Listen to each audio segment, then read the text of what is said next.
my hope is that I can be the example of what's possible after, losing the love of your life and having 4 children, that you really have to pick up the pieces because this is gonna hurt. It's time for the Suffering Podcast.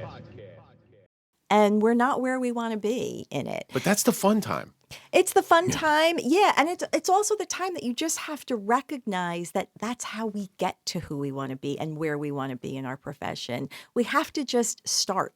And we're not going to be as great as we are, a year down the road or 2 years down the road. And certainly my growth as a life coach has been, Plus, you got to be learning every day, too. 100%. Yeah. I learn from my clients. Yeah, that's what I'm saying. You learn every day. Different things come up, and we work through them. And well, I look at it in terms of this show. When we first started out, this show was a lot of fun. I mean, and I'm not saying it's not fun now. There are so many more moving parts to it now. The day that it becomes rote, the day that it becomes mechanical, that's probably the day that we're going to sign off the air for good, because it's no longer any fun. Yeah. But when we were starting out and we were like super hungry and, we just enjoyed getting in there and mixing it up with people, it was a blast. It was a blast. Yeah. So we still have a lot of fun now. Yeah, we do. There's a lot more pressure now. Before, when we were in the basement, we messed up. I'm like, all right, stop recording for a second. Now it's a little different. Now it's a little different with studio time. But you've had some successes, and I'm sure some people have fallen by the wayside as far as how you coach them. What do you think is, if you had to point out one of your greatest successes as far as a life coach, without mentioning names? Yeah, please don't mention any names. So how is Jeff Bezos doing these days? No, I'm just kidding. So tell me some success stories. I want to hear more about how a life coach can work you through some issues. I think the biggest success stories are the people who are ready and the people who are most committed to doing the work. Inner work it's work. And, I always say it's information plus application equals transformation. Without the application, you're just listening to information. You have to apply it. You have to be willing to practice thinking a little bit differently, widening your lens, shifting your perspective. And I think it's really important to do the work. I always give my clients a little homework just to apply in their everyday life before our next session to see how that's going. It takes time to change behavior. I always say a belief is just a thought you keep on thinking. Well, thoughts are energy. We have to really get clear on what we're thinking about. They say, there's a quote that says, you think you're thinking, but you're actually listening. Well, if your internal voice is constantly telling you suck and you're not enough, and, I just tell you, shut up. He's just talking all the time behind my back. Shut up. Someone talking to me again? But we have to really consciously work on noticing what is that voice saying and how can we change the dialogue, because that's part of so many things that we do are because we don't think we're good enough. And it's so universal and it's so common. So many people have the I'm not enough, syndrome. And a lot of times it comes from childhood. There's so many different things. But it seems like you practice a lot of positive speak. Oh, yeah. So you can take a situation where somebody would have a perspective of looking at it in a little negative way. Mm-hmm. Glass half full. There's always a positive spin to everything. Absolutely. And that's a choice, is how, I truly believe that I am so fortunate that I was married for 23 years to the most amazing man who gave me 4 children, and they were 17 and 14 and had that many years to have the greatest guy as their dad and their coach. That's just how I see it. That's why I said, that's why I hate her so much. She went through this whole thing and she's like, I'm just happy. It's an amazing thing. No, I agree with you. But it's important. But I do think it's important that I have my moments too. I'm sure you There do. are times that I've been at a barbecue where I have just all of a sudden teared up because something triggered me, like people talking about what spring projects they're going to do around the house. And all of a sudden I remember I don't have a partner to plan spring projects with, and tears start rolling down my eyes, and I beeline my myself from the back door to the front door, into my car, to the cemetery, put a blanket on next to Kevin's headstone, and I just lay in the sun because I need to give myself what I need in that moment, and I do that. I take care of me, just the way I take care of my kids and took care of Kevin and my coaching clients. I take care of me. And that's what I try to teach my clients to do. You have to be in the category of people you're taking care of. It's really important. So when I do have those moments of sadness, I sit with it. I allow it. It's in allowance, not resistance, that we heal. And it's really important to go there. The sadness is not allowed to move in. No way. But I'm with it, and I hear it, and I'm open to it, and then I decide that it's time to go, and then I can choose again, and then I can choose joy and choose a mindset that helps me. You can't be anxious and grateful at the same time. So it's at that point that it's time to choose again and choose what there is to be grateful for. It's kind of like letting the sadness walk next year for a little while. Absolutely. And hope you're in better shape than the sadness, and you can outwalk the sadness, and then the sadness is gone. You brought something up right there. Your kids got to spend 14 years and 17 years with a wonderful man.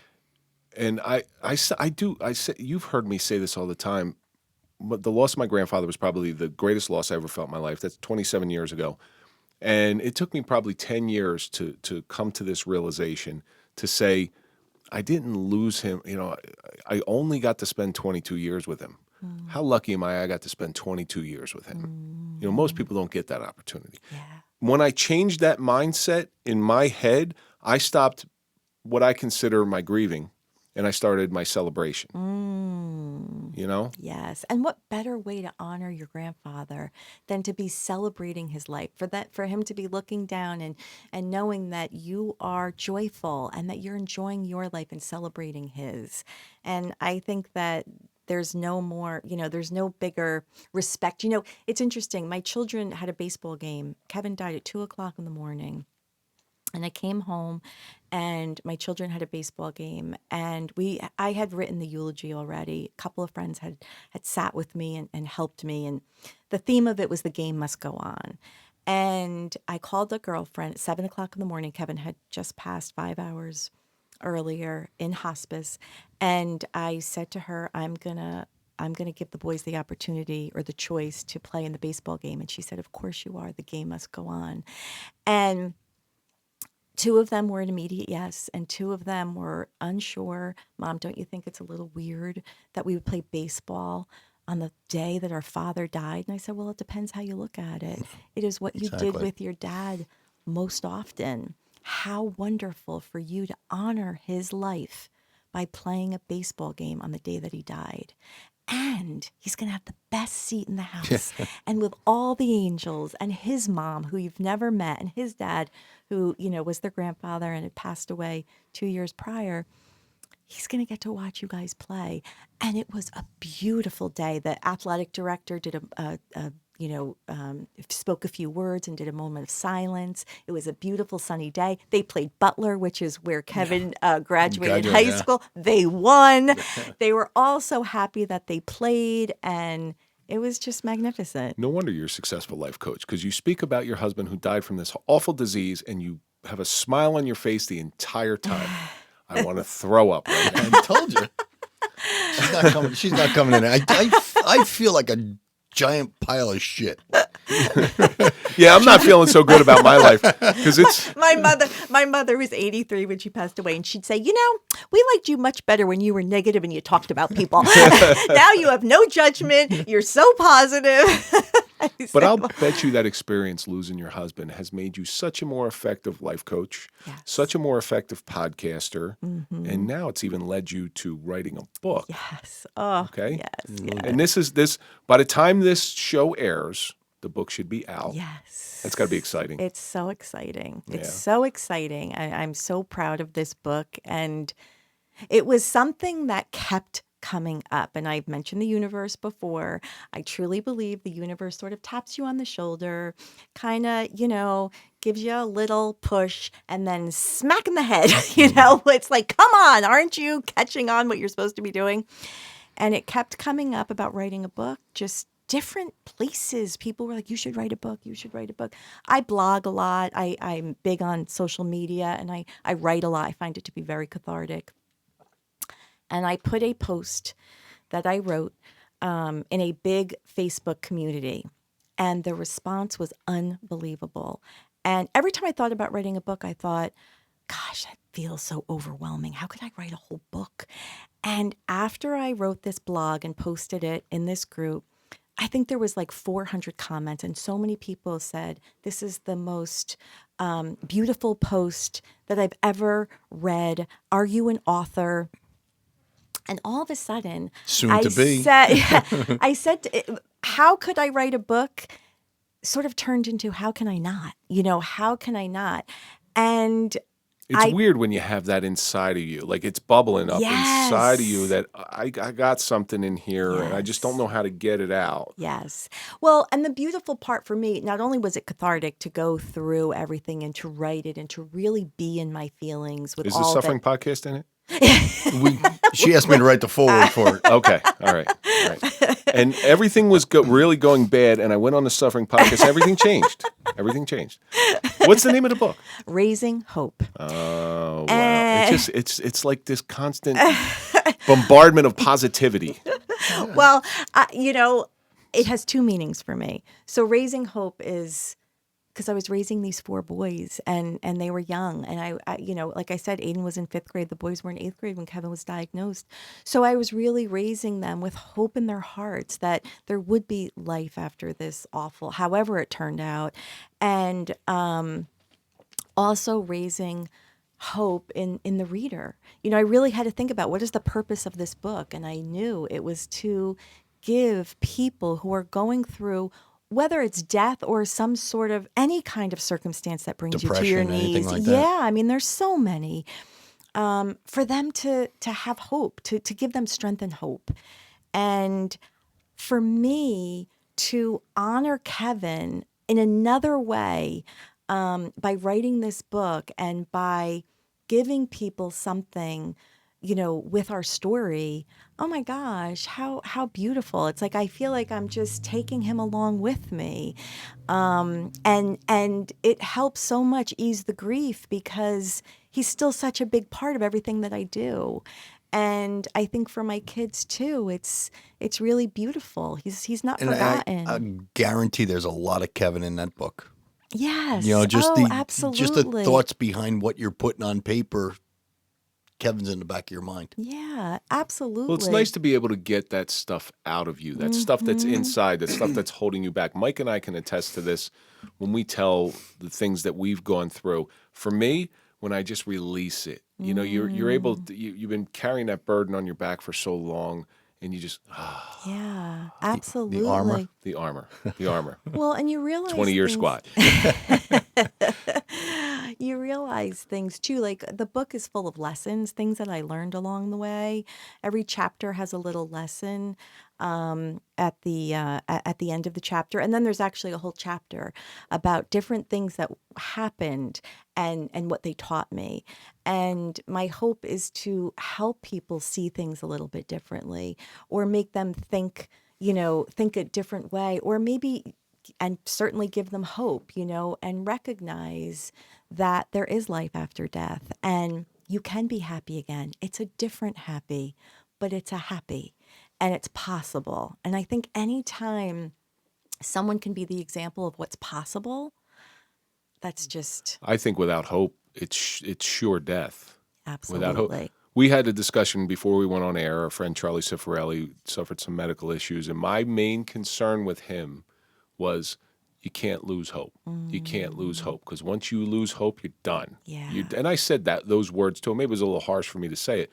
You're done without hope. And he's on his way back. Well, I mean, look at all the people that are lost to suicide. They gave up hope. Yeah. That was it. It Yeah. was just like you hear the saying, no, there's no hope anymore. Yeah. Once you give up hope, that's it. I read an acronym for hope was hold on, pain ends. And I thought, that's pretty it's cool. good. I like that. Hold on, good. pain ends. I've heard that before. I've heard that from I can't remember where I heard it, but I've been there where I was without hope. And it is a dark, dark place to be. Yeah. You know, and now you're trying to pull people out of that dark place, and that's why you're here, and that's why you're here. Yeah. How long did it take you to write this book? Oh my gosh. I sat down in May. I'm going to say it took her like 5 minutes. No. because- Well, it's interesting. So I mapped it out in May when I had to have each chapter, what the chapters would be about. And I was sending it to my sister-in-law who was going to edit it by Labor Day. And I sent it 2 days early. And it's like I wrote in the book, it's like my fingers hit the keyboards and just did a dance that my heart, like it had already been written in my heart. And it was just so easy. What's interesting is that now that we're so close to being published, and you know, I hired a publisher and an editor and all that, and I keep changing things.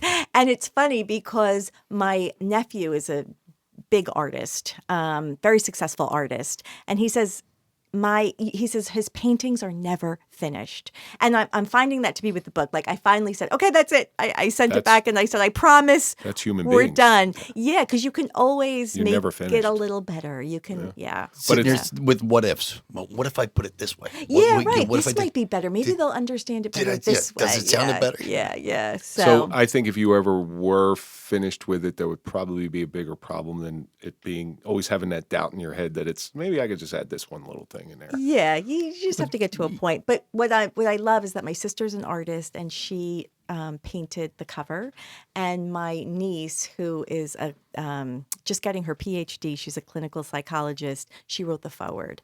So it's just We so expect near that to right here, just so you know. Yes, Absolutely. yes, Autographed yes. copy. Autographed copy. We have Absolutely. We've been collecting autographed copies of books from authors. I love So it's that. really a wonderful thing.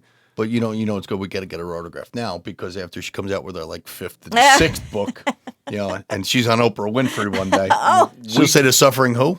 We got to get the first edition because that way when we're short on money, we can sell it and make a little bit of money. We can hawk it. And where's it going to be available? It'll be available on Amazon. I think Barnes and Noble too. I think a few more places. Barnes and Noble's still around. You know, there are a few. Yes, there is. There's one in Clifton. Yeah, there are a few. Yeah. So I'm hoping too to maybe do some book signings at some like local bookstores. So Place from Ridgewood. Yep, Ridgewood, there's Yeah. one. I think Sparta, there's one. I made a list. So I'm hoping. Are you doing the audiobook? I'm going to do the audiobook. Absolutely. Please read it. You. You know, it's interesting Yeah, because the she's got the great voice for it. Well, my nephew said to me, he said, Aunt Laurice, you have the most calming voice. And when I went to talk to the publisher, they said, okay, we're going to do the part of your package is an audiobook. Do you want a male voice or a female voice? I said, oh, no, I want my voice. and not because I think I have a calming voice, because it's my story. Yeah. You know what I mean? You and can I want to emphasize. tell exactly. You can emphasize better. Exactly. You don't want like a monotone. Yeah. You know, just going through the motions of it.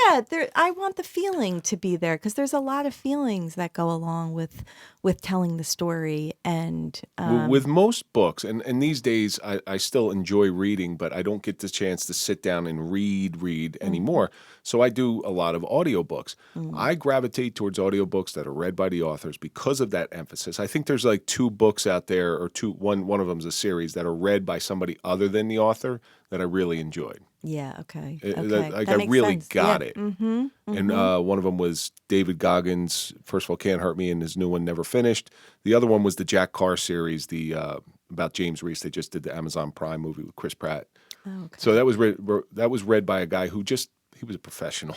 Like he really knew what he was doing. Yeah. The voiceover guys. Oh yeah. Oh yeah. But when you're reading your own words, nobody can read your words better than you. Absolutely. I agree. 100%. Well, we're looking forward to that coming out. So let's do some plugs. I know you got Aligned and Awakened. You got a Yes. Mindful Journey. Let's find out where we can find you. Okay, absolutely. So I have my podcast that I host, Aligned and Awakened. We are going to our 3rd season this year, 2023. I have a Facebook group called Rise, because that's what we do. We reimagine, rebuild, and we rise. I have my mindfuljourney.ld. That's my Instagram. So that's a mindfuljourney.ld. I post all kinds of inspiration there. Go figure.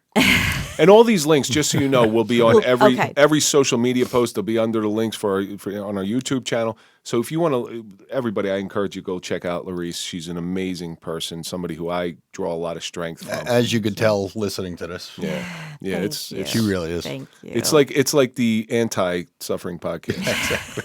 It's just But you'd never know she went through suffering. no. You know, such But a I did. That's listen. what's so important for everybody to know. I did, and still could have Another episode, some moments, yeah, where. But I know how to.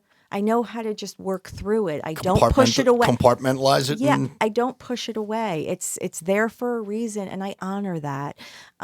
With that being said, we're going on to 5 years. April 18th will be 5 years since Kevin's passing.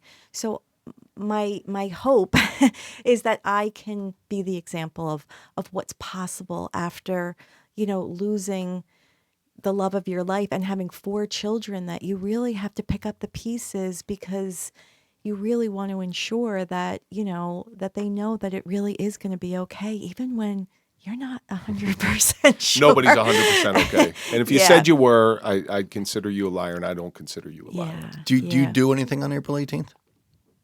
Is there any kind of like memorial services so or we anything? have the kindness cards. So what we did the first year was ask that everybody do an act of kindness in honor of Kevin. Kindness. I also have a kindness matters. It's called the Kindness Matters Mission, and it's a scholarship that we give to high school seniors for kindness. And it's really a wonderful To the nonprofit. The Duffy Quartet. It's inspired by Kevin, but because he was so kind, and we did the kindness cards at his service and went through over 2,000 of them. Wow. People were, the ripple effect was just unbelievable.